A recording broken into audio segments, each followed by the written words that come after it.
9 აპრილს წერთ ამ ინტერვიუს. ესეთ იქნება ჩემი პირველი კითხვა. რუსეთი მტერია? ეს ძალიან მნიშვნელოვანი თარიღი არის ჩვენი ქვეყნის უახლოეს ისტორიაში.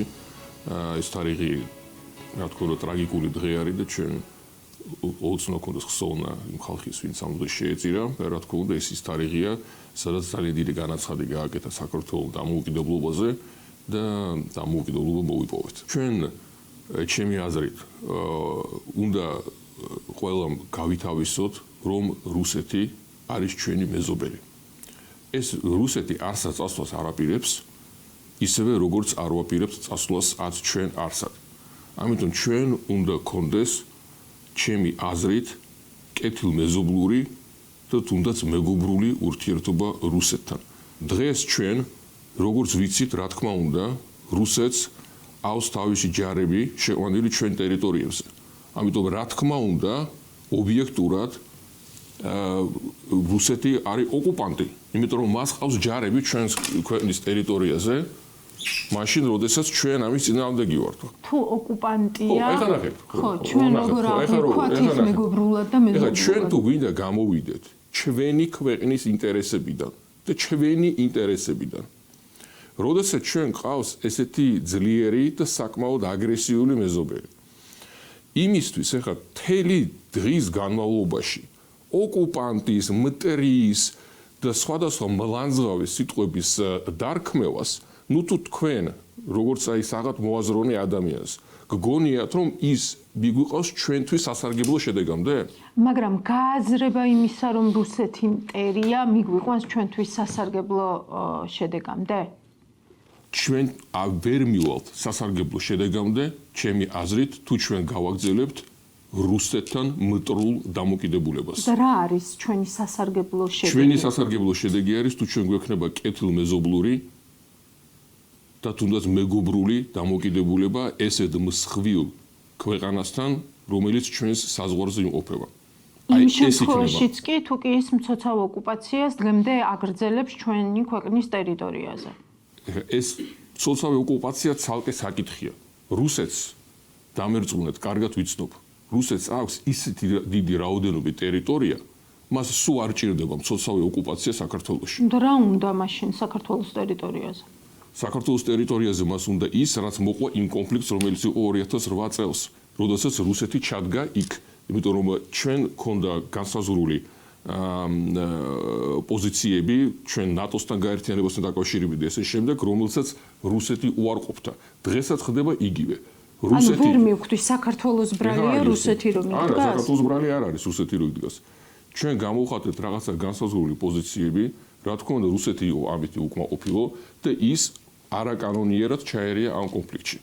ამიტომაც მეგობრებო, ჩვენ რო გქონდეს რუსეთთან კეთილმეზობლური და მეგობრული ურთიერთობა, ეს ჩვენ წაგვადგება პირველ რიგში, იმიტომ რომ ჩვენ არ გამოიხატება, რომ ჩვენ კეთილმეზობლური და მეგობრული ურთიერთობა არ გვაქვს რუსეთთან.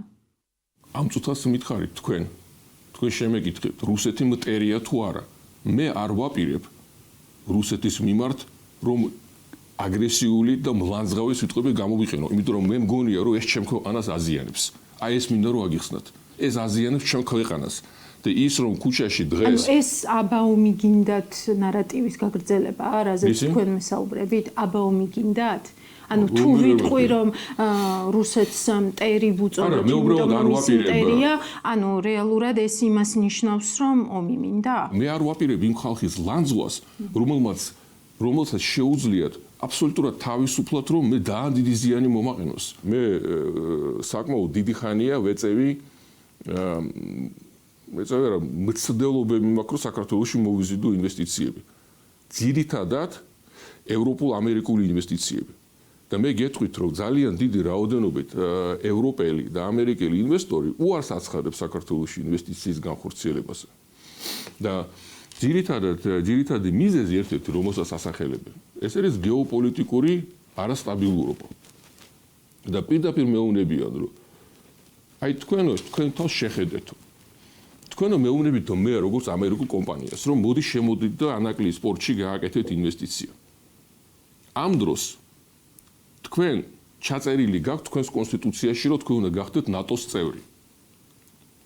აი მოდით ერთი წუთი დააყენეთ ჩემი თავი, თქვენი თავი ჩემს ადგილას და შეხედეთ აი ამ სიტუაციას უდა გარედან. ესე იგი თქვენ მე მეუბნებით როგორც ამერიკულ ინვესტორს, რომ მე მოვიდე, ჩავდო $100 მილიონი ინფრასტრუქტურულ პროექტში, რომელიც პრინციპში რომელიც უკუგება ეს არის ათეულობით წლები, ეს არის ხანძლივი პროექტია. მაშინ როდესაც თქვენ ჩაწერეთ თქვენს კონსტიტუციაში რომ იყოს ნატოს წევრი და როდესაც რუსეთმა გითხრათ რომ ჩვენ ამას არ მივიღებთ. ესე იგი მე როგორც ინვესტორი ამას უყურებ ესე რომ თუ მე ჩავდე ეს ფული და თქვენ ეს გიწერიათ, ეს არის როგორც დომოკლეს მახვილი მე მაკიდიე თავზე რომ რუსეთი შემოიჭრება და დამინგრევს მთლიანად მთელ ჩემ პორტს, რომელიც არის 40 კილომეტრში აფხაზეთის ტერიტორიიდან, ყველაფერთან ერთად. აი თქვენი ამერიკელი და დასავლელი ინვესტორები იმდენად ნაივურები არიან, რომ გონიათ, რომ თუ კი საქართველოს უარს იტყვის თავის ასპირაციებზე, თუ კი ის არ იქნება უფრო მეტად დაცული, რა შემთხვევაშიც ის იქნებოდა ნატოს წევრი რომ იყოს, რუსეთი სიტყვას შეასრულებს და ამიტომ საქართველოს თუ მოუნდება საქართველოს ამ გეოპოლიტიკურ ვითარებას არ დაძაბავს ნებისმიერ დროს. არ არის სიტყვის შესრულება და არ შესრულებას ლაპარაკი. აქ არ არის არავითარი მოლაპარაკება რუსეთთან. აქ არის უბრალოდ ელემენტარულად. ანუ რა გარანტია არის რომ ნატოზე უარს ვიტყვი და ამერიკელი ინვესტორის ინვესტიცია ანაკლიაში დაცული დარჩება. არაფერი გარანტია არ არის. მაგრამ როდესაც თქვენ გიწერიათ უკვე ნატოს წევრი უნდა გახდეთ, აქ არის უკვე კონკრეტული გაღიზიანების სვლა. ეს რო არ ეწეროს არაფერი გარანტია არ არის. შეიძლება მაინც მოხდეს, მაგრამ როდესაც თქვენ ეს გიწერიათ და თუ თქვენ გინდათ რომ გახდეთ ნატოს წევრი, რასაც რუსეთი არ მიიღებს.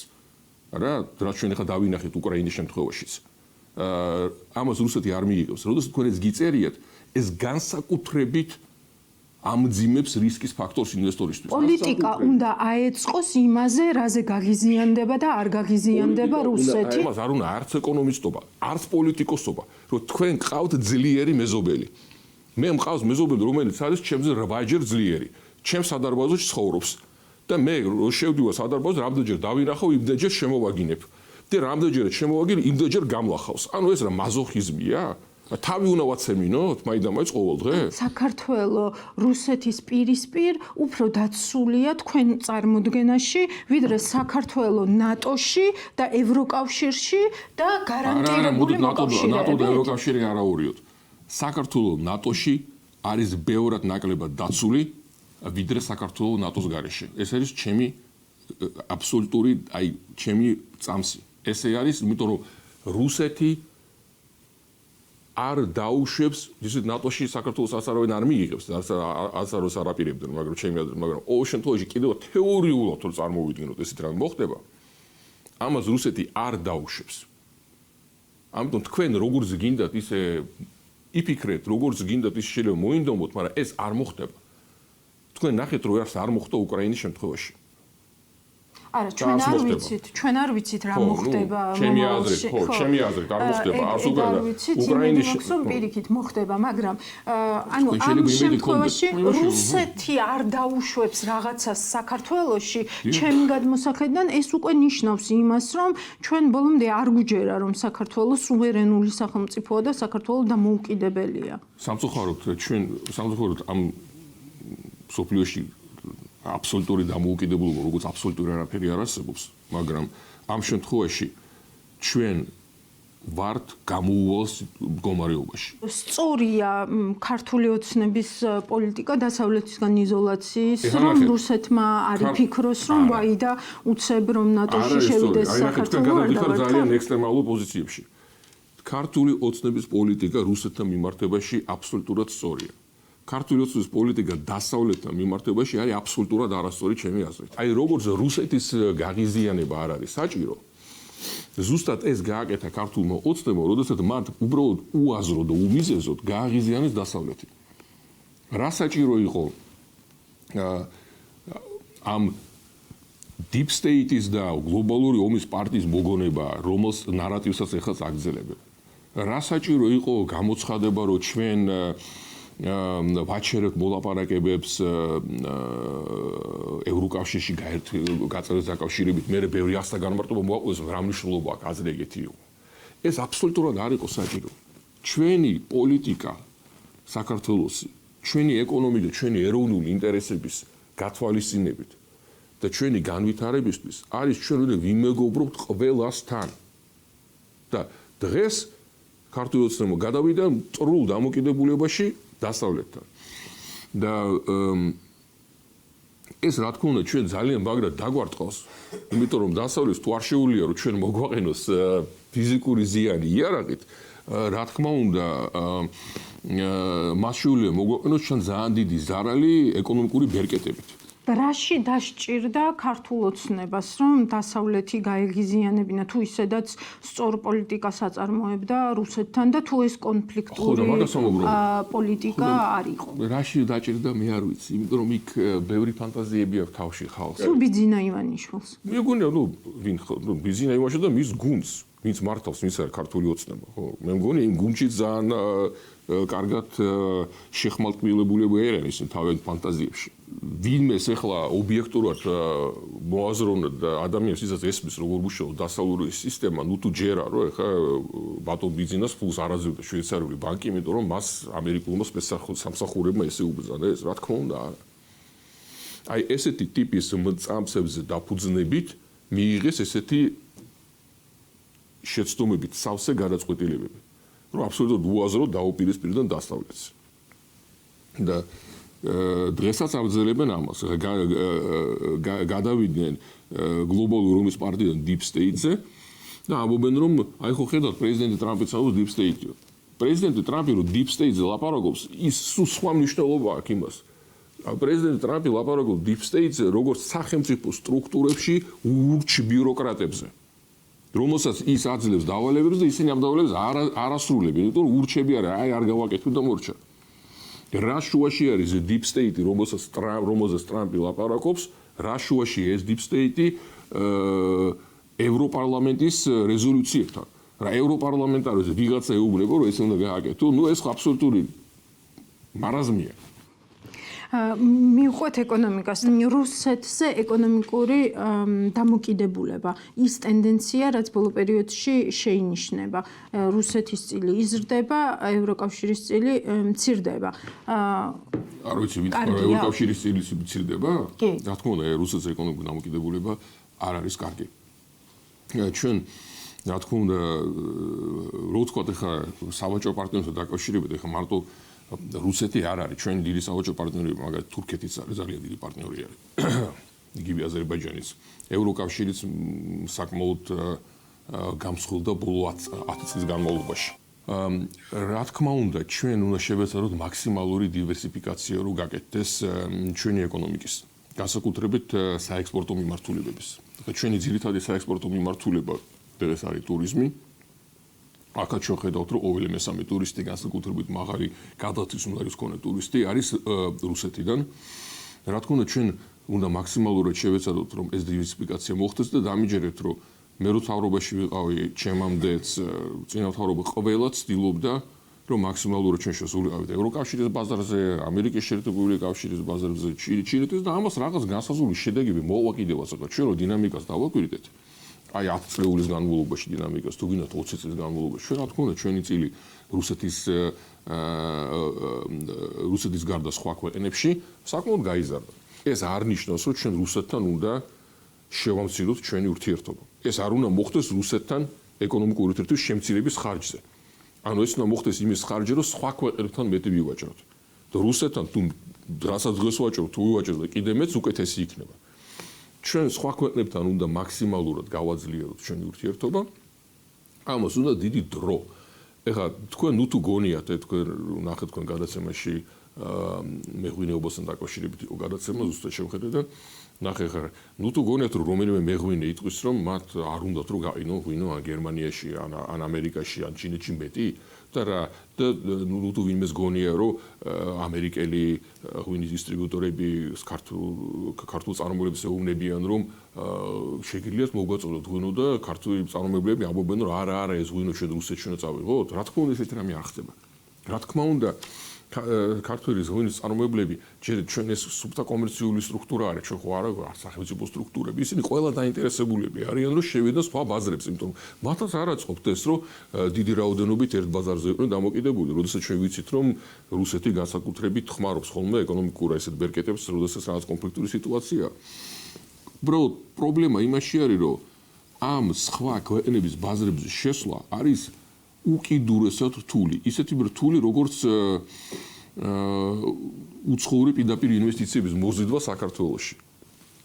მთელი ჩვენი აი მეღვინეობის მაგალითი რო ავიღოთ, მთელი ჩვენი მეღვინეობის, მთელი სექტორის ზომა უფრო პატარაა, ვიდრე ძალიან ბევრი ერთეული მწარმოებლების დასავლეთში. ანუ არის ერთეული წარმოებელი ღვინის კომპანიები, რომელზეც მეღვინოს აწარმოებენ მთელი ჩვენი საქართველოს მეღვინეობა. ეხლა წარმოიდგინეთ იმ მწარმოებლებს რამხელა ბერკეტები აქვს ფინანსური მარკეტინგის და ესე თქვა პროდუქციის წინწაწევის თვალსაზრისით. და ჩვენ იმათ ვეჯახებით. ამიტომ იმათთან დაჯახების შედეგად, რა თქმა უნდა, ხშირ შემთხვევაში ჩვენი ღვინო სუპერმარკეტებში თაროზე ვერ მოიპოვებს ადგილს. იმიტომ რომ იმასთან ხო კონკურენციაში. ამიტომ ამას ობიექტური ახსნა აქვს, თუ რატომ არ ხდება ეს დივერსიფიკაცია. ღვინოს მაგალითი მომაქვს, თუ სხვა რაღაცაშიც იგივე ხდება. მაშინ როდესაც ჩვენი ისტორიის და გამო, რადგანაც რუსეთის ფედერაციასთან საქართველოს დაკავშირებული იყო ისტორიულად ბოლო 250 წლის განმავლობაში, იქ უბრალოდ მოხდა ეს ბუნებრივად ჩვენი პროდუქტის და ჩვენი ბრენდის პოპულარიზაცია. ბუნებრივად მოხდა. ანუ მოხდა უკვე 200 წელია ხდება. ამიტომ ისინი იცნობენ ჩვენ ღვინოს, იცნობენ ჩვენს საჭმელს, რესტორანს, იცნობენ ჩვენ მიახლოებით კულტურას, ჩვენ ბუნებას და ამიტომაც არის რომ ისინი იცნობენ. მაგრამ ეს გაცნობა ხდებოდა ათეულობით წლები. ეხლა თქვენ იგივე რო აიღოთ ამერიკაში დღესაც 90% ამერიკელმა არის ის რომ ჯორჯია შტატი არ არის საქართველო. ჯორჯია არის საქართველო და არა ჯორჯიის შტატი. ეხლა წარმოიდგინეთ რამხელა ნაპრალი არის. ხო და ეს რაზე მიუთითებს სახელმწიფოს მხრიდან რა ტიპის პრიორიტეტებზე მიუთითებს? იმიტომ რომ ფაქტი არის, რომ პოლიტიკის თვალსაზრისით თქვენვე ამბობთ, რომ დავრჩით მაინც რუსეთზე ჩამოკიდებული ბაზრების თვალსაზრისით. რა თქმა უნდა, ეხლა ჩვენ აი ეს დასავლეთთან დაპირისპირება, რასაც მე ვთვლი, არის შეცდომა ქართული ოცნების პოლიტიკის, რა თქმა უნდა, ეს დაამძიმებს კიდევ უფრო როგორც დასავლური ინვესტიციების მოზიდვას, რომლებიც ისედაც მძიმე იყო, ისევე დაამძიმებს, რა თქმა უნდა, ჩვენს მიერ სხვა ბაზრების ათვისებას. მაგრამ არის თუ არა ეს ბიზნესისთვისაც ერთგვარი ვექტორის მიცემა და ინდიკაციის მიცემა. აი მაგალითად, წლების წინ დარწმუნებული ვარ, თავში აზრადაც არავის მოუვიდოდა, რომ ქართულ-რუსული ესეთი ბიზნეს ასოციაცია შეიძლებოდა ჩამოყალიბებულიყო. მაშინ, როდესაც დღეს ეს არის რეალურად მოცემულობა. აბსოლუტურად ვერაფერს ვერ ხედავ ამაში ცუდს. პირიქით, ჩამოვაყალიბოთ ქართულ-გერმანული ასოციაცია, ქართულ-ამერიკული, ქართულ-ჩინური, ქართულ-რუსული, რა მნიშვნელობა ყველასა ვიმეგობროთ. რაშია პრობლემა? რა ვექტორზეა ლაპარაკი აქ? ჩვენ ნუ თუ ვინმე ეუბნება ქართულ მეწარმეებს, რომ თქვენ დასავლეთთან არ უნდა გქონოთ ურთიერთობა. რა თქმა უნდა, ისე ვიმეორებ, რომ აი ეს დასავლეთთან დაპირისპირება გაართულებს სიტუაციას და ეს არის შეცდომა. დაპირისპირება თუ ქვეყნის კურსის ცვლილებაა? არ ამგონია, რომ ეს რამენაირი ქვეყნის კურსის ცვლილებაა, ჩემი აზრით. თუ ჩვენ პრინციპში ადრე ქონდა უფრო კონსტრუქციული დიალოგი დასავლეთთან. ეს კონსტრუქციული დიალოგი აღარ გვაქვს ახლა დღეს. ეს რა თქმა უნდა, თუ ვინმე ჩათვლის, რომ ეს კურსის ცვლილებაა, მე არ მგონია, იმიტომ რომ მე რომ მინისტრი ვიყავი, მაშინაც კი დასავლეთს ქონდა განსაზღვრული პრეტენზიები და რაღაც დისკომფორტი ქართული ოცნების მთავრობასთან. ყოველთვის იყო ეს, მაგრამ ეხლა რა თქმა უნდა ეს ბევრად გამძაფრდა. საქართველო მკაფიოდ იდგა ევროკავშირში გაწევრიანების გზაზე. დღეს საქართველო ამ გზაზე არ დგას და ამას ამბობს როგორც ევროკავშირი, ასევე ამბობს ირაკლი ყობახიძეც. მაშინ შეიძლება ჩვენ დავარქვათ ამას, რომ რაღაც განსაზღვრული კურსის ცვლილება მოხდა. ძალიან ხშირად გამოიყენება ეს ფრაზა იმისთვის, რომ თქვან, რომ საქართველომ შეიცვალა კურსი დასავლეთიდან რუსეთისკენ. ამას მე არ ვეთანხმები. და მე ვთვლი აბსოლუტურად ვეთანხმები ბევრ რაღაცაში ქართულ მოსაზრებას, რომ საქართველოს გზა მისი განვითარების არის ნეიტრალიტეტი. როდესაც 9 აპრილი გამოიარა ქვეყანამ, როდესაც მცოცავი ოკუპაცია არის მის ტერიტორიაზე, როდესაც 2008 წლის ომი გამოიარა. ნეიტრალიტეტთან რა კავშირია? შენს საქმეში, ანუ პოლიტიკურად ნეიტრალური როგორ უნდა იყო ამ ვითარებაში? ანუ ნეიტრალიტეტი როგორ არის შესაძლებელი? შენივრად ყველასთან უნდა იმეგობრო. არ უნდა გაეკეთებინათ განცხადებები, რომ ჩვენ ევროკავშირში კან მოლაპარაკებებს წყვეთ, არ უნდა გაეკეთებინათ, არ უნდა შემოიღოთ აზრს მოკლებული და უმოქმედო კანონები, თქვათ, გამჭვირვალობასთან დაკავშირებით, აღარ მახსოვს უკვე დავიბენი სახელებში რა კანონები, ეს აგენტებთან დაკავშირებული კანონი. ამის შემოღებას როგორც ჩვენ დავინახეთ, ამ კანონმა არ იმუშავა საერთოდ. ერთადერთი რაც გამოიწვია მის ბიძგი აი იმ გაღიზიანებას დასავლეთის არანაირად არ იმუშავა კანონმა. ეხლა რაღაც მეორე კანონი შემოიღეს, გადათარგმნეს ფარა, ნუ კი ბატონო, აღარავინ რეაქცია არ მისცა. მერე აიღეს ეს აი ეს რაღაც ნაბიჯები რო არ გადაედგათ, აი ეს ნეიტრალიტეტისკენ ისიც გადახარა, რასაც მე აბსოლუტურად ვეთანხმები. აბსოლუტურად შეეძლოთ განეხორციელებოდათ ისევე, როგორც ეს განხორციელებოდა დღეს. უბრალოდ დღეს ჩვენ რა მივიღეთ? მივიღეთ ის, რომ ჩვენ ვართ ეხლა რეალურ დაპირისპირებაში დასავლეთთან. ეხლა ჩვენ გვჭირდება დასავლეთი იმაში, რომ ჯერ ისე დასავლეთი აფინანსებს ჩვენთან საკმაოდ ბევრ ინფრასტრუქტურულ პროექტებს და ესე შემდეგ. ეხლა ჩვენ გვჭირდება დასავლეთი, იმიტომ რომ ჩვენ დასავლეთიდან შეიძლება მივიღოთ საკმაოდ იაფი ფულადი სახსრები ჩვენი ეკონომიკის გასავითარებლად და ესე შემდეგ. ჩვენ გვჭირდება დასავლეთი აგრეთვე, იმიტომ რომ ძალიან ბევრი სიკეთე, რომელიც დასავლეთმა მიიღო, არის შედეგი მათი მართლობის სისტემის. ანუ დემოკრატიული მართლობის სისტემის. ჩვენ მათგან უნდა გადმოვიღოთ ბევრი რამე, რაც ჩვენ გამოგვადგება. და მათი დახმარება უნდა მივიღოთ ამაში. ეხლა აი ეს მონაკვეთი, როგორც ფინანსური დახმარება, ასევე ტექნიკური დახმარება, მათ ბაზრებზე შესვლასთან დაკავშირებით დახმარება, ჩვენ აი ამ პოლიტიკით, რომელსაც დღეს აწარმოებს ქართული ოცნება, მოვიკვეთეთ. რაც არის ძალიან ცუდი. თქვენ თვლით, რომ ერთდროულად შეიძლება რუსეთთან ვიმეგობროთ ერთის მხრივ და მეორეს მხრივ დასავლეთთანაც ვიმეგობროთ. დასავლეთის სტრატეგიული პარტნიორი გვერქვას რუსეთმა თქვა რომ ჩვენ მე ვარ წინააღმდეგო თქვენ ნატოს წევრი არ გახდეთ. ევროკავშირის წევრი რო გახდეთ, მაგის წინააღმდეგობა რუსეთს არ გამოუხატოს. მე არ ვიცი შეიძლება მოხდეს ამ მომავალში. ანუ თქვენ თვლით, რომ რუსეთის ჩარევის გარეშე 28 ნოემბრის განცხადება ეს იყო ნებაყოფლობით ქართული ოცნების არჩევანი, რომ მოდი გავაჩეროთ ეს პროცესი. თქვენ გონიათ რომ რუსეთმა უკარნახა ესა?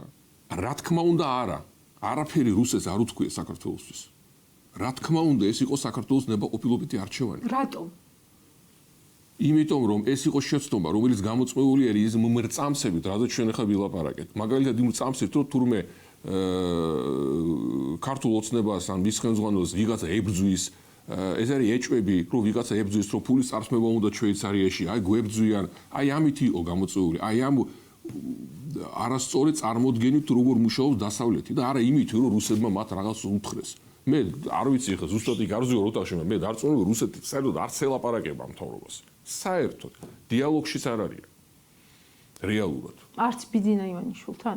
არც ბიძინა ივანიშვილთან, ჩემი აზრით. სანქციებში, რომლებიც ესე ვთქვათ გავრცელებულია ბიძინა ივანიშვილის საქართველოში რუსეთის ინტერესების ხელშეუწყო დავიჯეროთ. ჩვენი ოპოზიციამ რომ ააწყო თავისი პროგრამა აი ამ ტყუილ და უაზრო ნარატივზე, იმიტომაც არის რომ მიიღეს ის შედეგი, რაც მიიღეს. რომ ყველა პარტიას მოუგო ერთმა პარტიამ. ყველა პარტიას ერთდროულად მოუგო ერთმა პარტიამ. აი ეს შედეგი მიიღეს. არჩევნების შედეგს ენდობით? რა თქმა უნდა ვენდობი.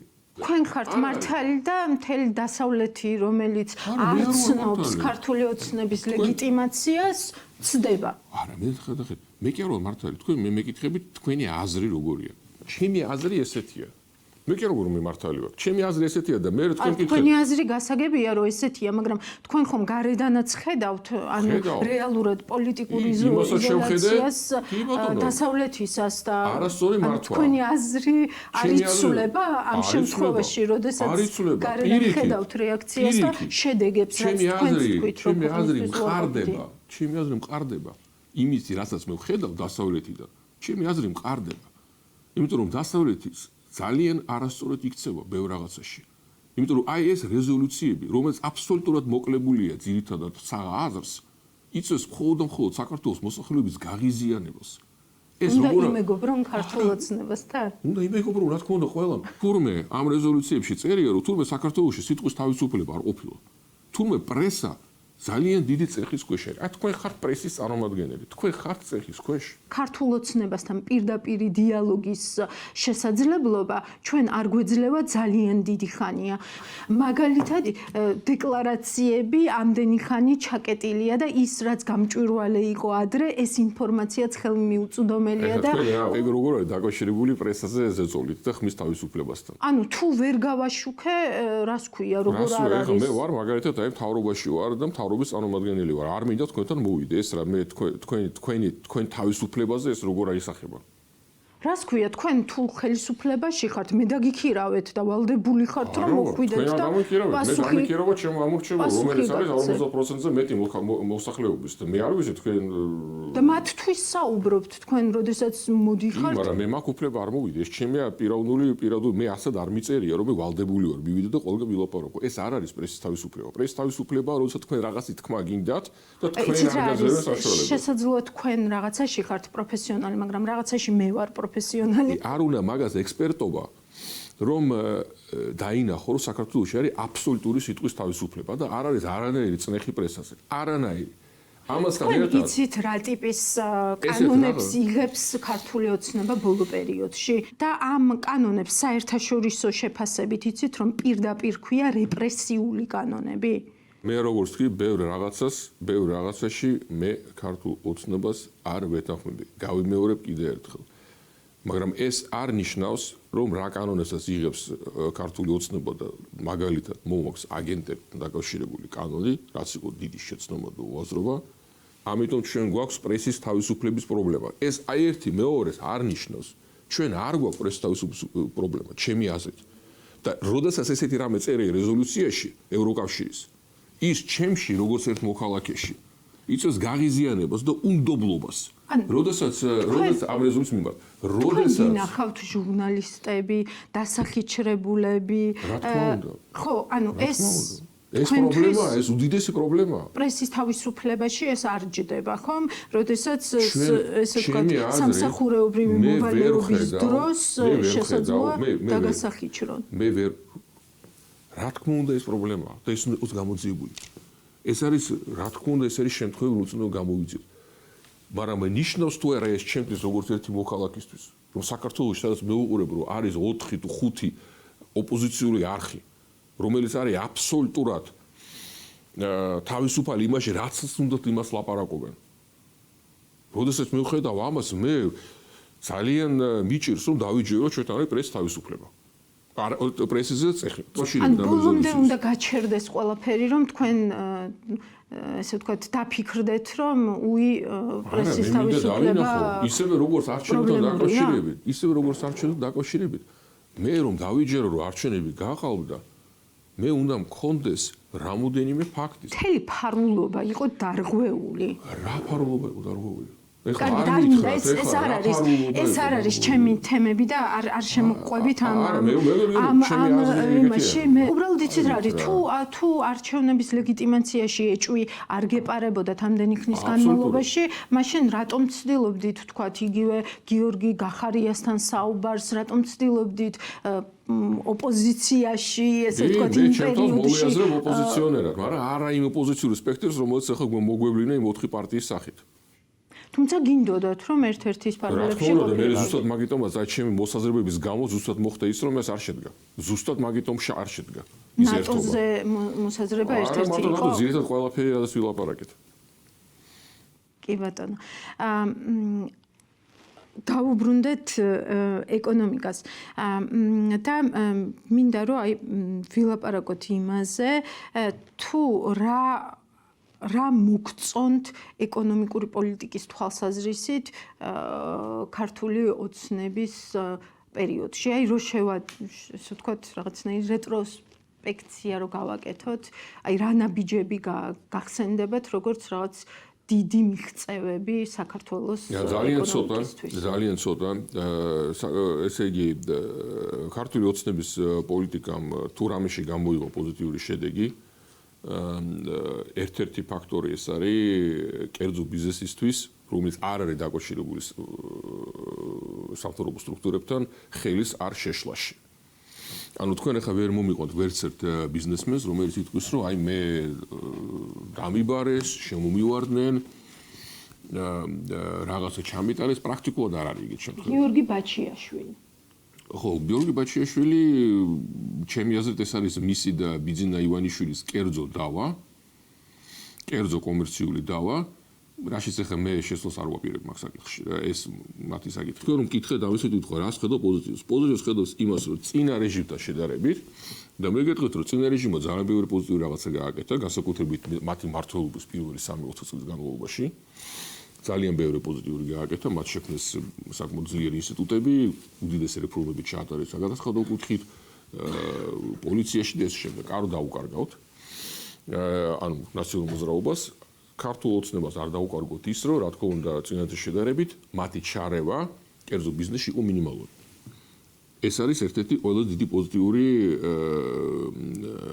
მიღწევა ამ რეჟიმის. რამაც გამოიწვია კერძო ბიზნესის განვითარება და როგორც ჩვენ ხედავთ, ამან შედეგი გამოიღო იმ ციფრებში, რასაც ჩვენ ხედავთ ეკონომიკური ზრდის თვალსაზრისით.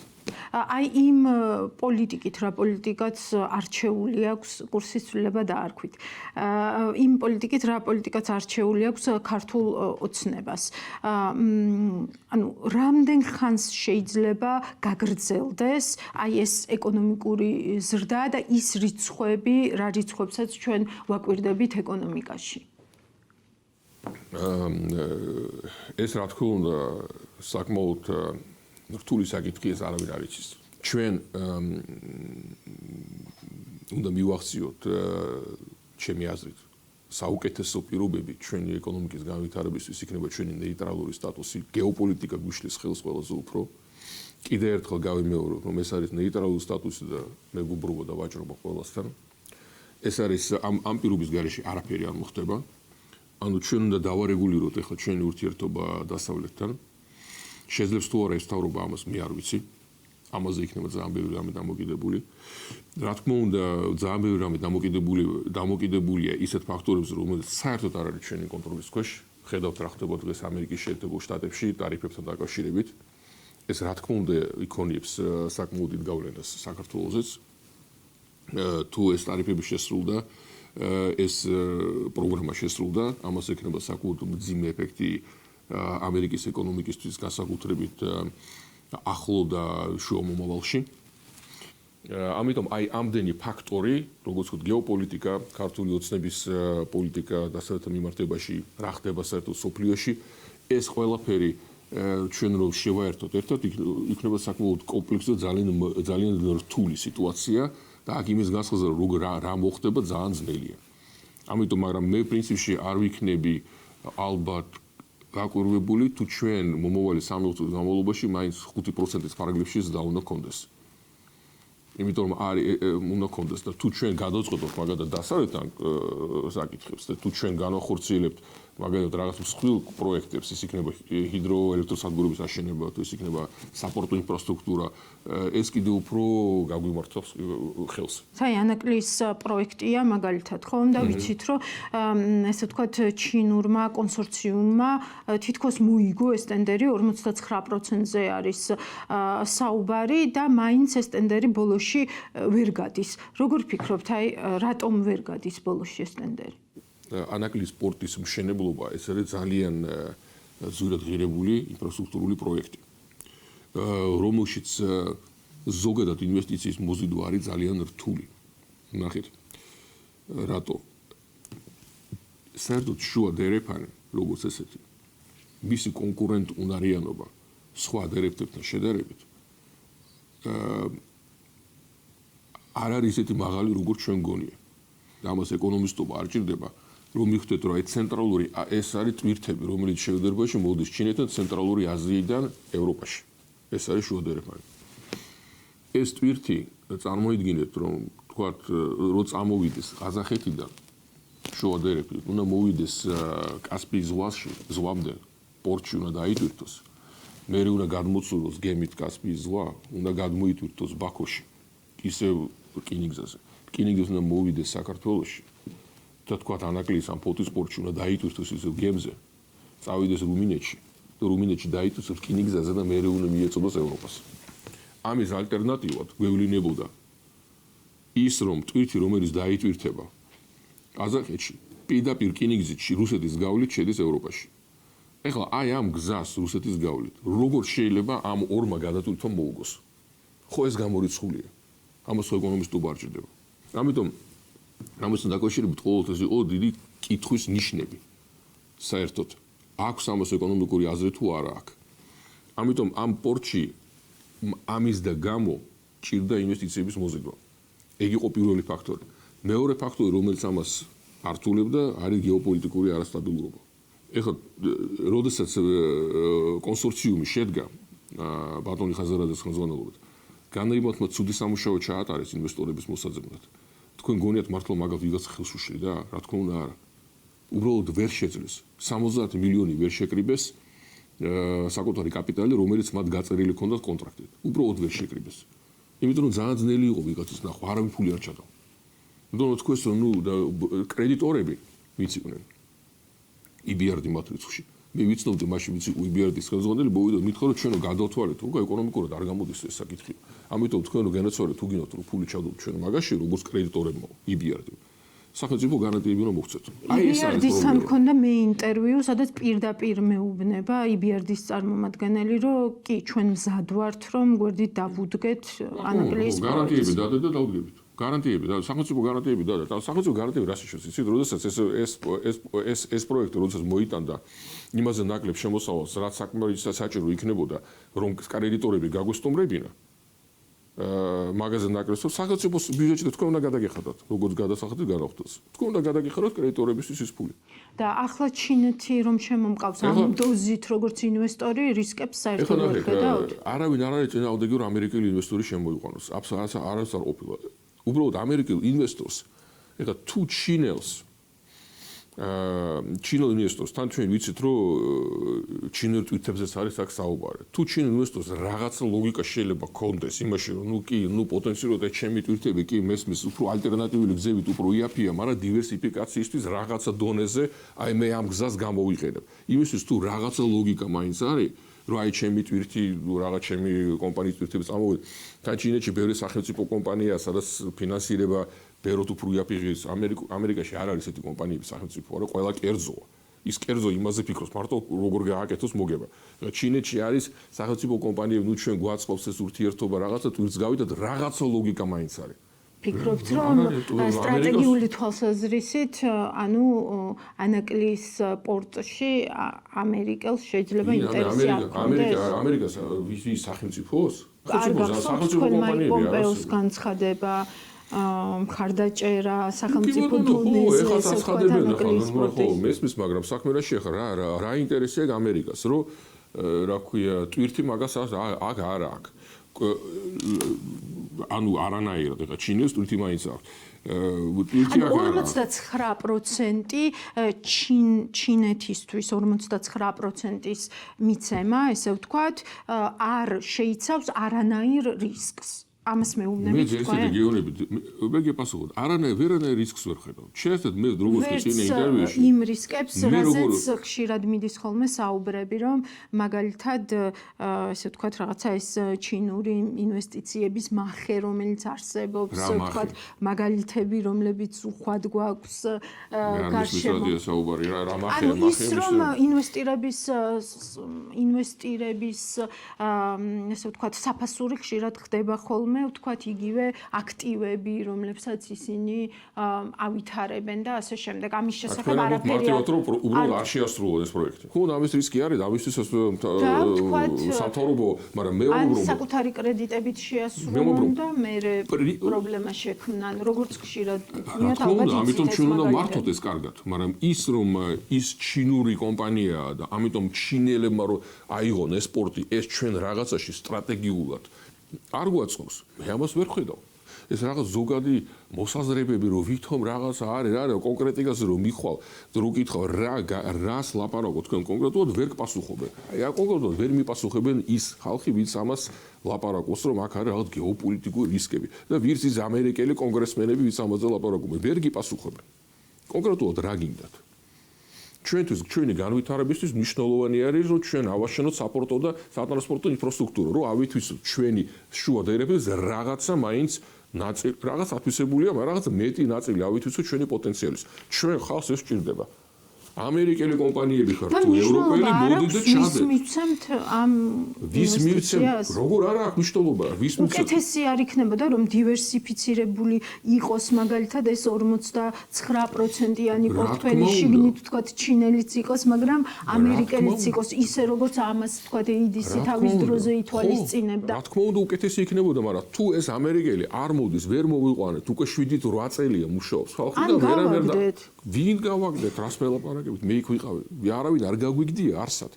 ეს არის აბსოლუტური ტყვილი. აბსოლუტური ტყვილი. ვინ გავაგდეთ მე ველაპარაკებოდი ხალხს იქ.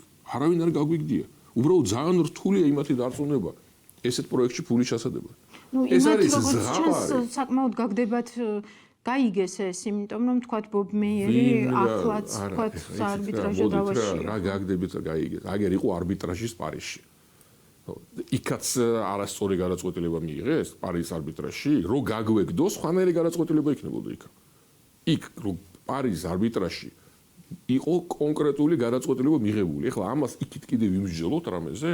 თუ ის არბიტრის პარიზის არბიტრაჟიც ბიზნესის ინტერესებს იცავს. არა, მე კონკრეტულად ამერიკაზე ხო მითხარით თქვენ და ამერიკელ ინვესტორზე გითხარით, რომ ეს არბიტრაჟი ჯერჯერობით მიმდინარეობს. კონკრეტულად ბობ მეიერმა არიცით არბიტრაჟი რომ მიმდინარეობს ბობ მეიერის და საქართველოს წინააღმდეგ, ანუ კი ბატონო, მიმდინარეობს, მაგრამ არბიტრაჟსაც წააგებენ.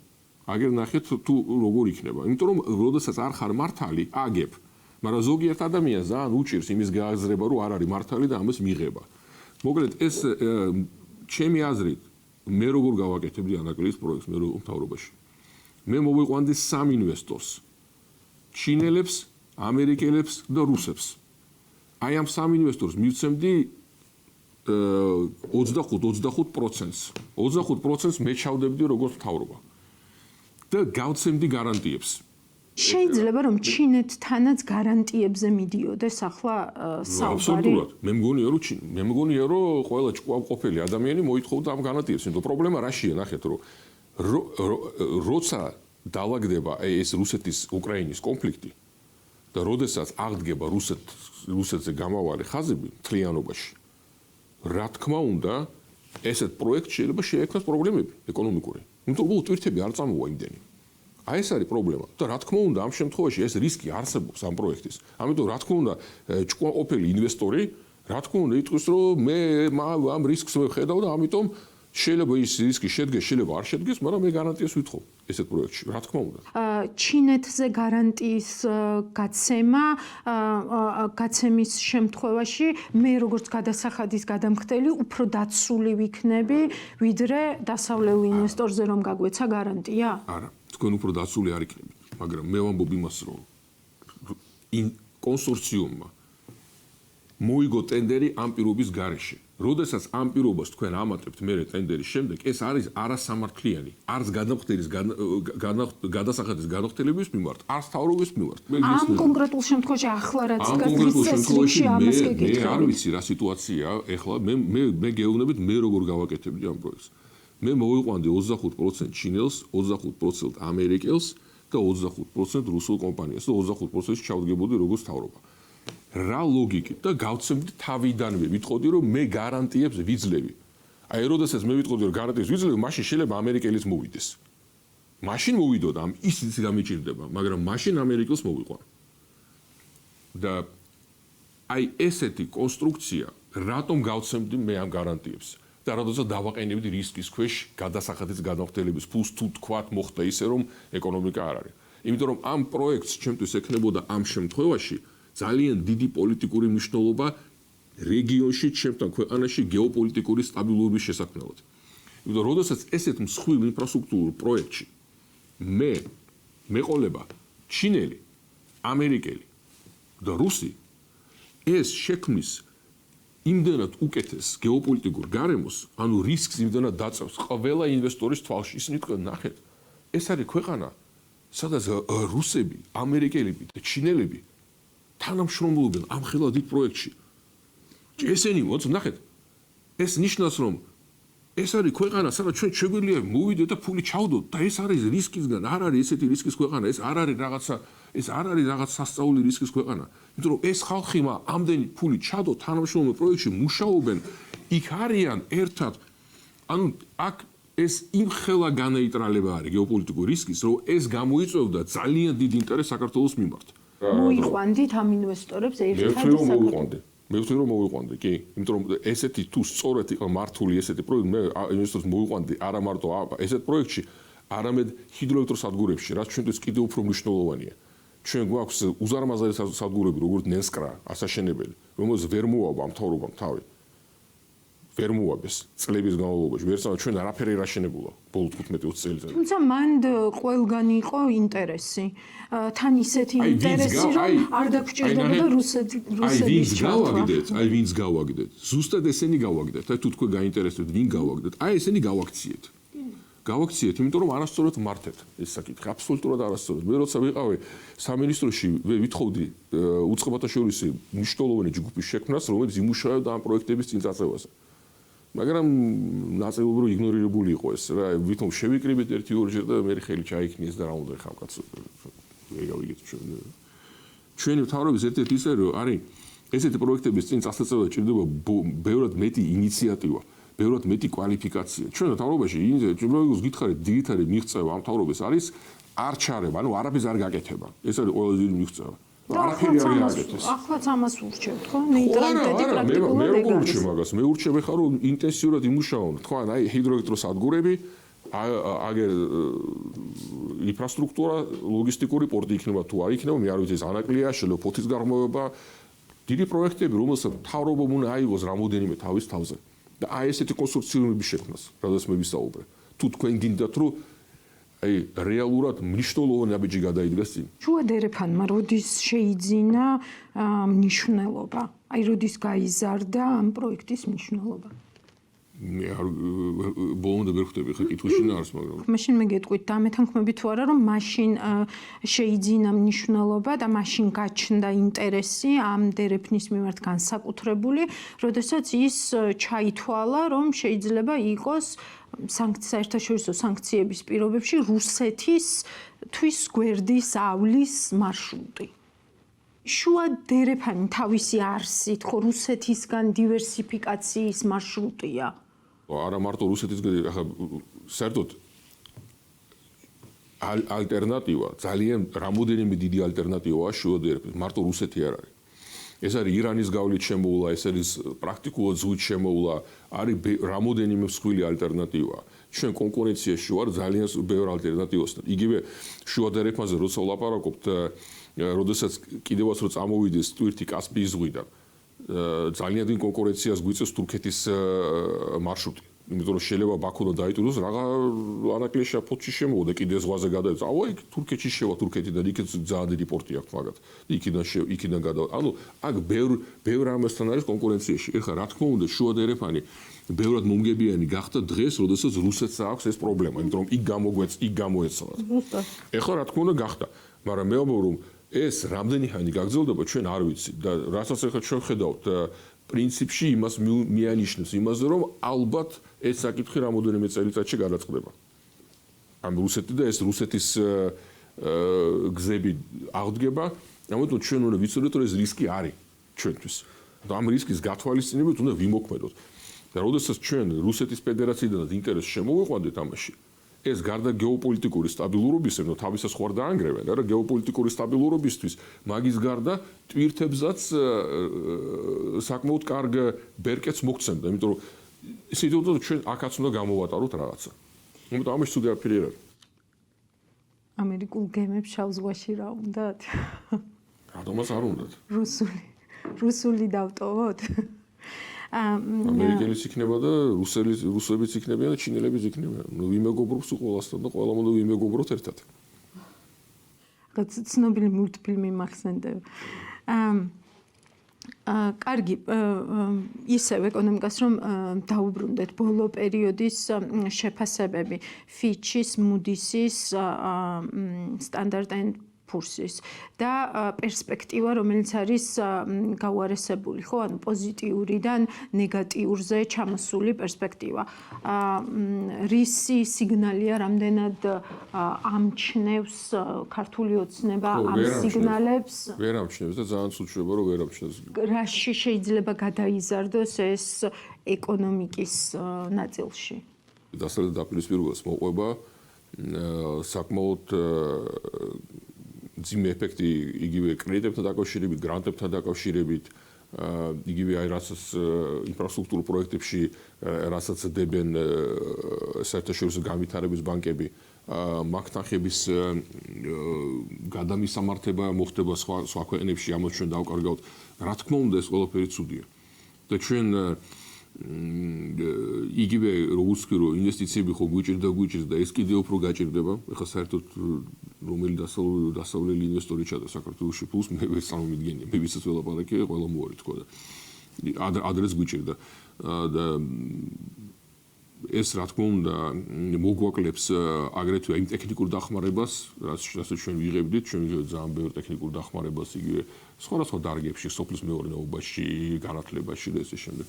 ამაზე შეიძლება ეს აისახოს და მთლიანობაში რა თქმა უნდა ჩვენი რეპუტაცია ზიანდება დასავლეთ ქვეყნებში და დასავლურ ბაზრებზე და